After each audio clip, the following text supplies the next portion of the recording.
Hi friends, Chandrakanta സീരിയലിൻ്റെ latest റിവ്യൂയിലേക്ക് എല്ലാവർക്കും സ്വാഗതം.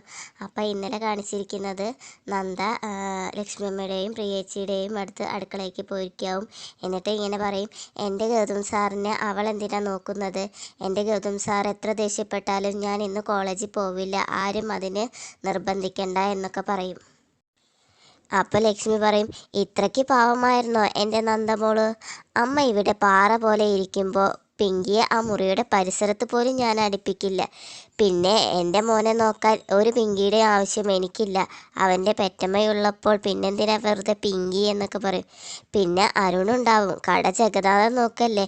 എൻ്റെ മോള് ധൈര്യമായിട്ട് പൊക്കുക, ഒരു പിങ്കിയെയും മങ്കിയെയും ഞാൻ ഗൗതത്തിൻ്റെ അടുത്ത് അടുപ്പിക്കില്ല എന്നൊക്കെ പറയും. സത്യം, നീ ചെല്ല്, ടൈമായി. ആ മോളെ, പിന്നെ നാളെ അവധിയല്ലേ, അറിയാലോ. നാളെ പൊങ്കാലയാണ്. മോളും പൊങ്കാല ഇടണം, വ്രതം നോക്കണം കേട്ടോ. ആ ചെല്ല് ചെല്ല് ചെല്ല് എന്ന് പറഞ്ഞിട്ട് ലക്ഷ്മി നന്ദേനെ പറഞ്ഞേക്കും. എന്നിട്ട് ലക്ഷ്മി മനസ്സിലിങ്ങനെ വിചാരിക്കും, എൻ്റെ ഗൗതമോൻ എന്ത് ഭാഗ്യവാനാന്നൊക്കെ മനസ്സിലിങ്ങനെ വിചാരിക്കും. പിന്നെ കാണിക്കുന്നത് റൂമിൽ ഗൗതം ഇങ്ങനെ ഫോണിൽ നന്ദയുടെ ഫോട്ടോ ഇങ്ങനെ നോക്കാവും. അതിങ്ങനെ സൂം ചെയ്തിട്ട് ഇങ്ങനെ നോക്കുമ്പോൾ അപ്പോഴാണ് അങ്ങോട്ടേക്ക് അരുൺ വരിക. അരുൺ പതുക്കെ വന്ന് നോക്കുന്നു. ഇപ്പം ഇവിടുന്ന് പോയല്ലേ ഉള്ളൂ നന്ദ, എന്നിട്ട് വീണ്ടും അവളെ കാണാതിരിക്കാൻ വയ്യ അല്ലേ? അവളുടെ ഫോട്ടോ നോക്കിയിരിക്കുന്നു, കഷ്ടം എന്നൊക്കെ പറയട്ടോ. അരുണ് പറയും, ഇപ്പം ഡീലൊക്കെ മറന്നിട്ട് ശരിക്കും ഭർത്താവായില്ലേ എൻ്റെ ബ്രോ? ഇനിയെങ്കിലും എന്നോട് സമ്മതിക്ക്, നന്ദയോട് പ്രണയം പൂവിടില്ലേ പറഞ്ഞിട്ട്. അപ്പോൾ ഗൗതം ഇങ്ങനെ മൂളും, കൈ പറയും. അപ്പോൾ കൈ വേദനിക്കും. സോറി ബ്രോ എന്നൊക്കെ പറയും. എന്നിട്ട് ഗൗതം പറയും, അതിപ്പോഴല്ല, എപ്പോഴേ ഞാൻ അവളുമായിട്ട് പ്രണയത്തിലായിരുന്നു. ഞാൻ പോലും അറിയാതെ ദൈവം എനിക്ക് വേണ്ടി മാറ്റി വെച്ചതാണെന്ന് തോന്നുന്നു. അതല്ലെങ്കിൽ പിന്നെ എൻട്രൻസ് എക്സാം ഞാൻ മൂലം മാറ്റി വെക്കേണ്ടി വന്നത്, പിന്നെ ഞാൻ പോലും തന്നെ എഴുതേണ്ടി വന്നതും, പിന്നെ അതേ നാട്ടിൽ തന്നെ എനിക്ക് ACP ആയി വർക്ക് ചെയ്യാൻ പറ്റി, പിന്നെ അവളുടെ അച്ഛൻ സബോർഡിനേറ്റ് ആയതും വരെ, പിന്നെ എന്നോട് എൻ്റെ വാക്ക് ചോദിച്ചിട്ട് അവളെ വിവാഹം കഴിക്കേണ്ടതൊക്കെ, അതൊക്കെ ഒരു ദൈവനിമിത്തമല്ലേ എന്നൊക്കെ പറയും. അപ്പോൾ അരുണ് പറയും, അതുകൊണ്ടല്ലേ പിങ്കിയുടെ ഫോൺ നമ്പർ പോയതും പിന്നെ കാണാൻ ശ്രമിക്കാതിരിക്കുന്നതും പിന്നീട് അർജുനേട്ടൻ കല്യാണം കഴിക്കുന്നതും എന്നൊക്കെ പറയും. എന്നിട്ട് അരുണ് ചോദിക്കും, തിരിച്ച് നന്ദയ്ക്ക് എങ്ങനെ ഗൗതമേട്ടനോട് ഇഷ്ടമുണ്ടോ എന്നൊക്കെ ചോദിക്കും. അപ്പോൾ ഗൗതം പറയും, നന്ദ അവൾ ആർക്കും പിടി കൊടുക്കാത്ത ഒരു ക്യാരക്ടറാണ്, എന്നാലും അവൾക്ക് എന്നെ ഒരുപാട് ഇഷ്ടമാണ് പറയും. അപ്പോൾ അരുണ് പറയും, എന്തായാലും നന്ദയ്ക്ക് ബ്രോയോട് കടുത്ത പ്രണയം തന്നെയാണ്. നിങ്ങൾ വീണ്ടും ഒന്നിച്ചത് നന്ദ ഹോസ്പിറ്റൽ ആർത്തുലച്ച് വന്നപ്പോഴല്ലേ? ആ വരവിൽ തന്നെയും നന്ദയുടെ പ്രണയത്തിൻ്റെ ആഴമില്ലേ? എനിക്ക് അങ്ങനെ തന്നെ തോന്നിയത്. എനിക്ക് നന്ദയോട് പറയാനുണ്ട്, ബ്രോ നന്ദയുമായി അടുത്താൽ മാത്രം പോരാ, പിങ്കിയുമായി അകലം പാലിക്കുകയും വേണം. മനസ്സ് മാത്രം പോരാ, മനസാക്ഷിക്കും കൂടി എന്ന് പറഞ്ഞിട്ട്. എന്നിട്ട് അരുണ് പറയും, ബ്രോ റെസ്റ്റ് എടുക്കുക, ഞാൻ പോട്ടെ പറയും. അപ്പോൾ ഗൗതം ഇങ്ങനെ ആലോചിക്കുന്നു. പിന്നെ കാണിക്കുന്നത് ഹോളിൽ വല്യമ്മൊക്കെ ഇരിക്കാവും. അപ്പോൾ വല്യമ്മ പറയും, കഴിഞ്ഞ കൊല്ലം പൊങ്കാല ഇടുന്ന മുൻകൈ എടുത്തത് സുമംഗലയായിരുന്നു, അർജുൻ്റെ ജോലിക്ക് വേണ്ടി പറയും. അപ്പോൾ ലക്ഷ്മി പറയും, മോഹിനി, ഞാൻ പറയാൻ മറന്നു, ഗൗതത്തിന് ആക്സിഡൻറ്റ് പറ്റിയപ്പോൾ ഞാൻ നേർന്നതാ ഏടത്തി, ഞാൻ പറയാൻ മറന്നതാണ് ഇപ്രാവശ്യം എടുക്കാമെന്ന്. അപ്പോൾ പിങ്കി പറയും, സത്യത്തിൽ നിങ്ങൾ ചെയ്യുന്നത് ദൈവനിന്ദയല്ലേ? ദേവിക്ക് നേരിട്ട് കൈക്കൂലി കൊടുക്കുന്നത് പോലെ ഇതിനൊക്കെ ദൈവത്തെ കയ്യിലെടുക്കുന്നത് എന്നത് വിഡിത്തമല്ലേ ചോദിക്കും. അപ്പോൾ ലക്ഷ്മി പറയും, കൈക്കൂലിയല്ല മോളെ, വിശ്വാസം. ഈ ആചാരം വിശ്വാസം എന്നൊക്കെ പറയുന്നത് മനുഷ്യ മനസ്സാക്ഷിയോടുള്ള മുന്നോട്ടുള്ള പോക്കിന് അത്യാവശ്യമാണ്, അതിനെ തെറ്റായ അർത്ഥത്തിൽ കാണേണ്ട ആവശ്യമില്ല എന്നൊക്കെ ലക്ഷ്മി ഇങ്ങനെ പറയും. അപ്പോൾ വല്യമ്മ പറയും, നീ ഇപ്പോഴല്ലേ വഴിപാട് നേർന്നത്, അതിനൊക്കെ മുമ്പേ അർജുൻ മോൻ തിരിച്ചു വരാൻ വേണ്ടി വഴിപാട് ഞാൻ നേർന്നിരുന്നു. അത് നമ്മുടെ പിങ്കിയെ കൊണ്ട് ഇടിയിപ്പിക്കാമെന്ന് നേർന്നിട്ടുണ്ട്. ആ സ്ഥിതിക്ക് നേതൃസ്ഥാനത്ത് നമ്മുടെ പിങ്കി മോളാണ്.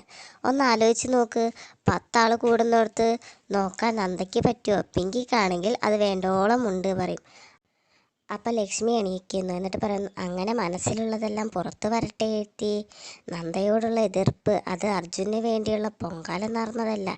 ഈ പറഞ്ഞ യോഗ്യത കുറവാണ് നന്ദയെ ഒഴിവാക്കാൻ കാരണം. ഭഗവതിയുടെ മുന്നിലെ പൊങ്കാല ഇടുന്നത് എല്ലാവരും ഒരുപോലെയാ.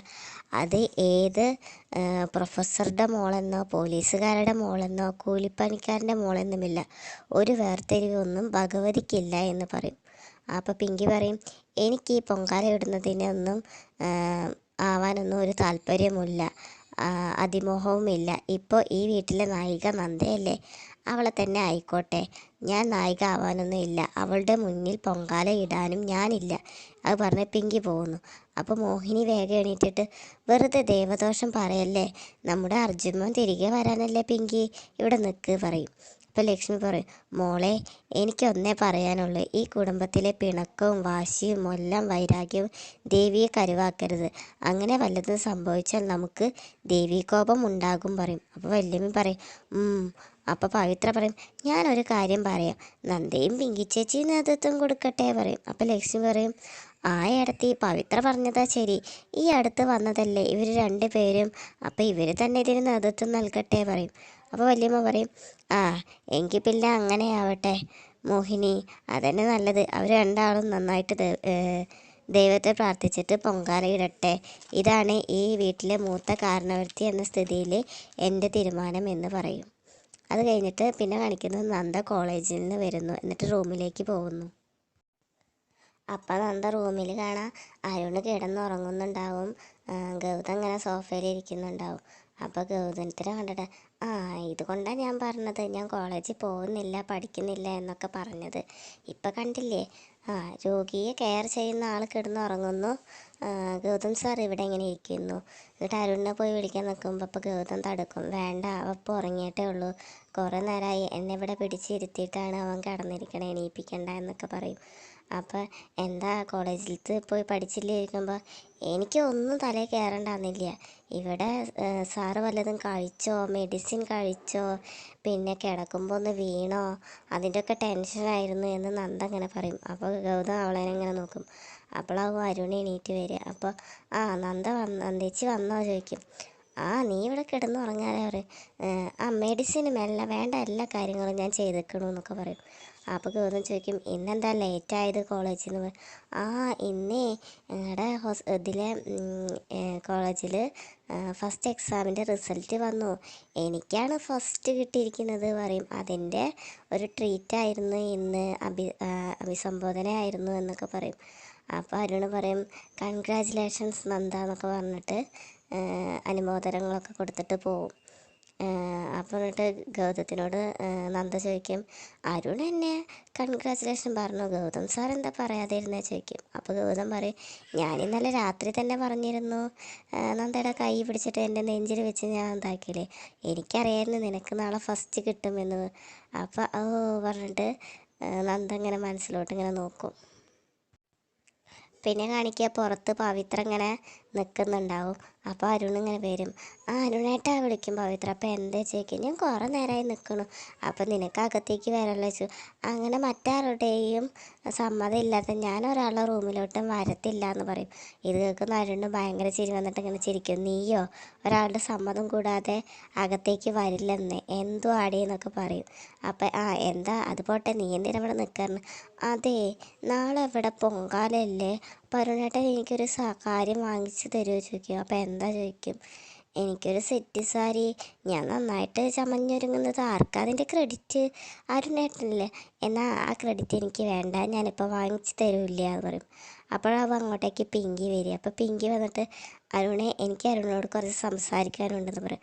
അപ്പോൾ സോറി പിങ്കി, ഞാൻ കുറച്ച് തിരക്കിലാണ്, എനിക്ക് കടയത്തെ കുറച്ച് ഇത് എഴുതാനുണ്ട്, അപ്പോൾ 2-3 ദിവസം കഴിഞ്ഞ് ഞാൻ ഫ്രീ ആകും പറയും. അപ്പോൾ പിങ്കി പറയും, മതി മതി പറയും. എന്നിട്ട് അത് പറഞ്ഞിട്ട് പിന്നെ അരുണ് പറയും, ഒരു കാര്യമുണ്ട്, നന്ദയ്ക്ക് മെഡിക്കൽ കോളേജിലെ എക്സാമിന് ഫസ്റ്റ് കിട്ടി, ഞാൻ അഭിനന്ദനങ്ങൾ നൽകി, നിങ്ങൾ 2 പേരും പോയിട്ട് അഭിനന്ദനങ്ങൾ നൽകിക്കോ പറയും. എന്നിട്ട് അരുണാണ്ട് പോവും. അപ്പോൾ പിങ്കിയോട് ഇവൾ പറയും, പവിത്ര പറയും, എന്തായാലും പിങ്കി ചേച്ചി ഒന്ന് പോയി അനുമോദിച്ചാൽ പറയും. ഞാനോ അവളെ ചോദിക്കും. എന്താണെങ്കിലും ഇപ്പം അരുണേട്ടനോട് പറയാൻ പോകുന്നതേ അമ്മ പറഞ്ഞതല്ലേ, അത് പറയാനൊന്നും നിൽക്കണ്ട. വേണമെങ്കിൽ അങ്ങനെയൊന്നും നന്ദ ഇതാവില്ല. നന്ദേനെ സ്നേഹിച്ച് സ്നേഹിച്ച് കൊല്ലണം, എന്നാലാണ് അവൾ റെഡി ആവുള്ളൂ. എന്നിട്ട് പുറംകാല് കൊണ്ട് ഒരൊറ്റ തട്ട് തട്ടുക, അത്ര തന്നെ. ഇപ്പം പോയിട്ട് അനുമോദിച്ചോ, അനുമോദനങ്ങൾ കൊണ്ട് ഇതാക്കിക്കോ. അപ്പോൾ നന്ദയ്ക്ക് മനസ്സിലാവും പിങ്കി ചേച്ചിക്ക് എന്നോട് സ്നേഹമുണ്ടെന്ന്. അങ്ങനെ സ്നേഹിച്ച് സ്നേഹിച്ച് അവളെ കൊല്ലുക, അത്ര തന്നെ പറയും. ഇത് കേൾക്കുന്ന പിങ്കിക്ക് ഭയങ്കര ഇതാവും. എന്നിട്ട് പിങ്കി റൂമിലേക്ക് പോവാവും. അപ്പോൾ പുറത്ത് നിന്നിട്ട് പവിത്ര ഇങ്ങനെ പറയും, അങ്ങോട്ട് ചെല്ല്, ഇപ്പം നന്ദേച്ചി സ്നേഹിക്കല്ലേ, നന്ദേച്ചിക്ക് അറിയാം നിൻ്റെ സ്വഭാവം എന്നൊക്കെ പറഞ്ഞിട്ട് പവിത്ര ഇങ്ങനെ അവിടെ നിന്നിട്ട് ഇങ്ങനെ തലാട്ടും. അപ്പോൾ പിങ്കി ഇങ്ങനെ റൂമിലേക്ക് പോകും. അപ്പോൾ അവിടെ റൂമിൽ നന്ദ ഇങ്ങനെ ചോദിക്കും ഗൗതമത്തിനോട്, എന്തായാലും എനിക്ക് സമ്മാനമൊന്നുമില്ലേ ഫസ്റ്റ് കിട്ടിയത് എന്ന് പറയും. അപ്പോൾ ഗൗതം ചോദിക്കും, എന്താ നിനക്ക് സമ്മാനം വേണോ ചോദിക്കും. സമ്മാനം വേണം പറയും. എന്നാൽ എൻ്റെ അടുത്തേക്ക് വാ ചോദിക്കും. അപ്പോൾ അടുത്തേക്ക് വരും. ഇനി കണ്ണടക്കി പറയും. എന്നിട്ട് അവൾ കൈ നീട്ടും. എന്താ വല്ല എള്ളുമിഠായിയാണോ ചോദിക്കും. അതിനേക്കാൾ വലുതാന്നൊക്കെ പറഞ്ഞിട്ട് ഗൗതം ഇങ്ങനെ പറയും. എന്താ ചോദിക്കും. കണ്ണടച്ച് നിൽക്കാറുണ്ട്. കണ്ണടച്ച് നിൽക്കുമ്പോൾ ഗൗതം ഇങ്ങനെ ഉമ്മ വയ്ക്കാൻ പോകും. അപ്പോഴാവും അത് കണ്ടിട്ടാവും നമ്മുടെ പിങ്കി വരുന്നത്. ഗൗതം എന്ന് പിടിച്ചിട്ട് അലറുമ്പോൾ രണ്ടുപേരും കണ്ണ് തുറന്ന് നോക്കുമ്പോൾ കാണാം പിങ്കി പുറത്ത് വന്ന് നിൽക്കണം. അപ്പോൾ അവിടെയാണ് അവസാനിച്ചത്. അപ്പോൾ ഇന്നത്തെ ഈ റിവ്യൂ ഇഷ്ടപ്പെട്ടിട്ടുണ്ടെങ്കിൽ തീർച്ചയായിട്ടും ഒന്ന് ലൈക്ക് ചെയ്ത് സബ്സ്ക്രൈബ് ചെയ്യൂ. Thank you.